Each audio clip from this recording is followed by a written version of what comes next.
미국과 중국의 갈등이 심화되고 있는 가운데 미국 하원에서는 외교, 안보, 경제 등 각 분야에서 중국을 압박하기 위한 대중국 패키지 법안이 본회의를 통과했습니다.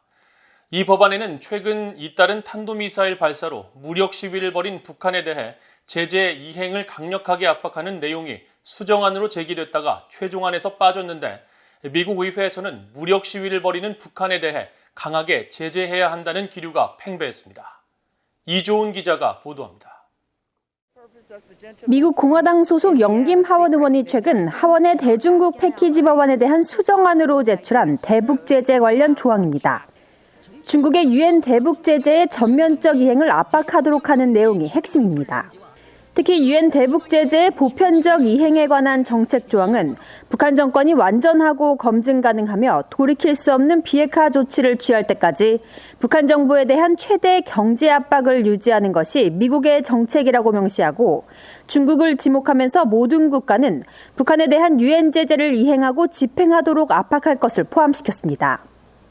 구체적으로 중국 등 모든 국가가 유엔 안보리 결의에 따라 북한 해외 노동자 수용 관행 중단을 압박하고 이런 북한 노동자들은 북한 정권과 정권의 핵 야망을 위한 불법적인 수입처라는 점을 인식하도록 해야 한다고 밝혔습니다.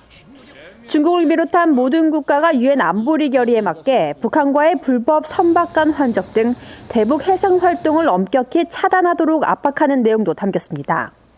또 중국과 중국 기업을 특정 겨냥해 유엔 제재 대상에 오른 북한 기업과 제휴사들과의 사업 활동을 중단하도록 압박하고 북한의 핵과 탄도미사일 프로그램 관련 물자 획득을 돕는 자들을 추방할 것을 중국과 중국 기업에 압박할 것도 명시했습니다. 동시에 미국은 중국과 중국 기업을 겨냥해 유엔 안보리 대북 결의와 세컨더리 제재가 담긴 원비어법 등 미국의 대북 제재법을 전면 집행해야 한다고 강조했습니다. 영김 의원 측은 이 같은 내용의 대중국 법안 수정안을 세칙위원회에 제출했지만 세칙위가 이 수정안을 안건으로 올리지 않아 본회의 심의에서 제외됐다고 밝혔습니다. 영김 의원의 이 같은 북한과 중국에 대한 강한 압박 법안은 최근 북한에 잇따른 미사일 발사에 대응하는 미국의 유엔 안보리 추가 제재 시도를 중국과 러시아가 저지하면서 나왔습니다.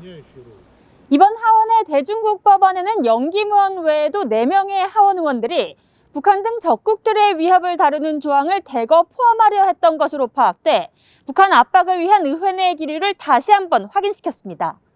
VA 뉴스 이존입니다.